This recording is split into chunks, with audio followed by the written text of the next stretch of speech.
Donc dans ce tuto vidéo, on va essayer de montrer un petit peu comment fonctionne le logiciel Vesta dans le cadre du TP concernant l'étude de mailles cristallines. Donc Vesta en fait est un logiciel de visualisation mais aussi de construction de structures cristallines. Donc pour l'exemple, ici on va prendre, voilà, ici hop, le fichier cuivre que j'ouvre. Donc si je veux visualiser en fait la structure, donc je clique sur ce bouton là, et effectivement j'ai la possibilité là effectivement de visualiser la structure avec le mode de représentation Balance and Stick, donc qui est un mode en fait qui est le mode de représentation éclaté qui représente pas tout à fait la réalité. Si je veux effectivement voir un petit peu comment se représente la structure dans le modèle réel, j'utilise Space Filling et effectivement voilà, je vois effectivement parfaitement les atomes de cuivre avec leur volume réel.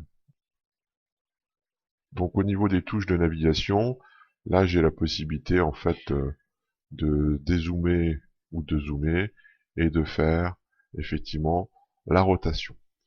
Donc dans l'onglet ici style, j'ai donc un certain nombre de propriétés auxquelles j'ai accès et en particulier en fait l'onglet ici atome qui est important puisque ça me permet effectivement de d'avoir donc le rayon de l'atome et également de définir s'il s'agit d'un rayon atomique ou d'un rayon ionique. Effectivement, si c'est l'ion cuivre, on constate tout de suite que le rayon n'est pas le même que si on parle du rayon atomique. Alors ça concerne principalement le fait qu'on étudie soit des structures métalliques, et à ce moment-là je prendrai le rayon atomique, ou bien des structures ioniques dans lesquelles en fait on a l'ion cuivre et non pas l'atome de cuivre. Donc là, on revient en arrière puisqu'il s'agit bien du rayon atomique. Donc toujours sous cet onglet style, en cliquant sur Boundary, j'ai la possibilité, puisque là ici on voit qu'une seule maille, de multiplier le nombre de mailles suivant l'axe X, Y, Z. Donc par exemple là, ici si je mets 2 et que je fais appliquer, eh bien effectivement je vais avoir 2 mailles, hein, suivant l'axe des X qui est représenté par le vecteur A. De la même manière, si je veux en fait 2 mailles suivant donc l'axe Y, donc représenté par le vecteur unitaire B, je fais donc je veux avoir par exemple 3 mailles par exemple, je fais appliquer et effectivement je vais avoir mes 3 mailles dans le même sens. Donc là effectivement on observe bien donc notre ensemble qui comporte effectivement là ici 6 mailles. Donc là je vais revenir avec qu'une seule maille, voilà, et on se retrouve dans cette situation là. Donc là ici je fais OK. Enfin, concernant là ici l'orientation, là avec ma souris effectivement je peux faire des rotations un peu dans tous les sens. Si je veux fixer ma rotation suivant un axe particulier, je vais sous l'onglet Tools, et là effectivement je peux faire une rotation uniquement suivant l'axe des X, ou bien suivant l'axe des Y, ou bien suivant l'axe des Z. Donc voilà, donc là je reviens au niveau style, là on voit que ma maille elle a une position un petit peu bizarre, mais mes axes ici A, B, C sont orientés de manière indéfinie. Si je veux fixer en fait une vue particulière, je clique donc toujours dans l'onglet style, dans orientation, et là effectivement j'ai la possibilité de changer la direction de la vue en indiquant en fait les coordonnées donc des vecteurs A, B, C qui sont ici représentés par U, V, W. Donc là ici, si je mets comme coordonnées 0, 0, 1 et que je fais appliquer, effectivement, je vais effectivement avoir ici le plan, donc le vecteur C pour coordonnée 1. Donc j'ai une vue d'un côté. Donc voilà.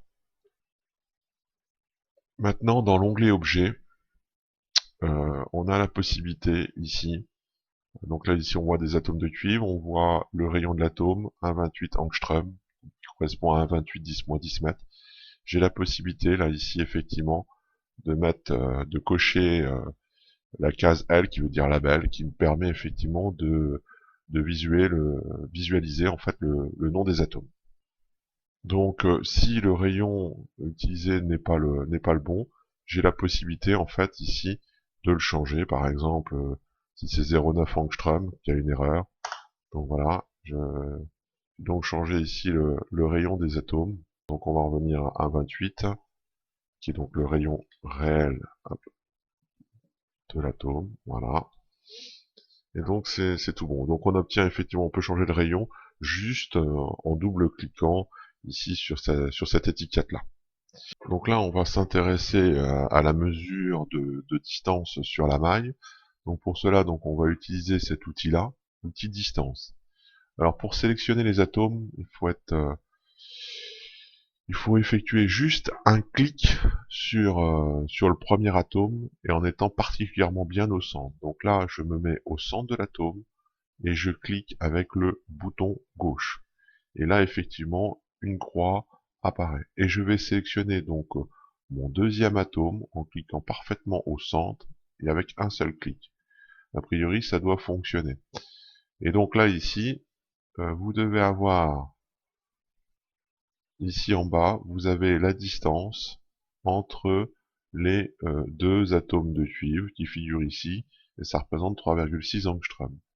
Maintenant, si je veux avoir une autre distance, à ce moment-là, je vais cliquer hop, sur celui-là, par exemple, et sélectionner. Donc, je clique parfaitement au centre, et je clique sur l'autre centre. Effectivement, je me retrouve là, ici, affiché en bas de l'écran, 2,55 angstrom, information que je retrouve également ici. Si je souhaite maintenant faire des mesures d'angle, par exemple, donc il faudra que je sélectionne trois atomes, je procède de la même manière.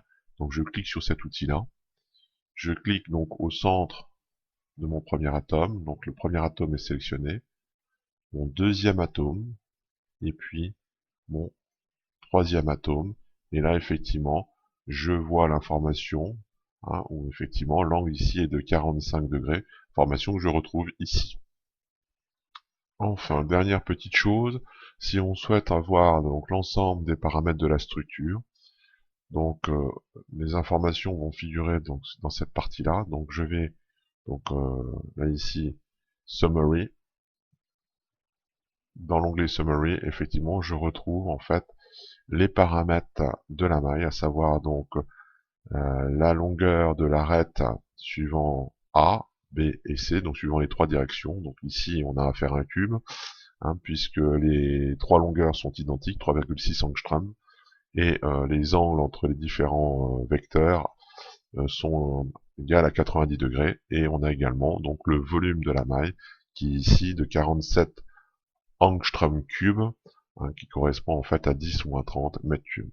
Donc cette présentation maintenant est terminée, à vous de jouer.